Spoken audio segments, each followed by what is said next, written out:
A new exodus of Syrians fleeing the conflict. Thousands making for Turkey's border, according to these pictures from a local news agency. To escape this week's Russian and Syrian government advance on Aleppo, adding to the already overwhelming tide of desperate refugees. And adding a new note of urgency to today's conference in London.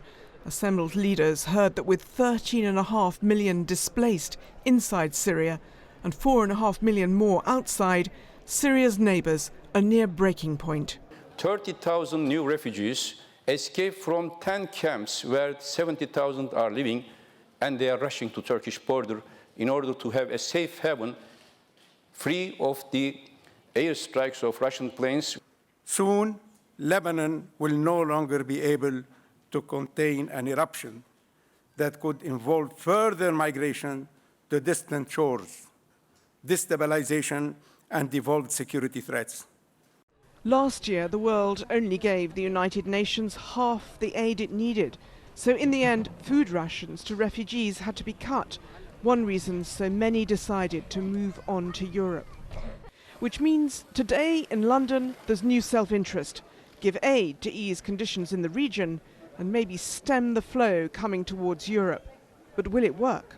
There have been previous donor conferences for Syria, and every time it just seems as though the refugee crisis gets bigger.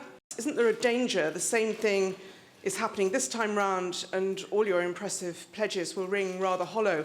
It will make a difference in terms of saving lives, in terms of providing medicine, in terms of providing shelter and food. And these are important because we're fulfilling our moral responsibility as countries. Of course, announcing all these big pledges of aid here in London is one thing. Actually delivering it on the ground is quite another. And anyway, everyone agrees. All these promises to give humanitarian and long-term development help is all very well, but what's needed is a way to stop the war. But the omens are not looking good. It's not just around Aleppo the bombardment against rebels has just got heavier. This was apparently a Syrian government assault on a rebel bastion near Dara, close to the Jordanian border in the south.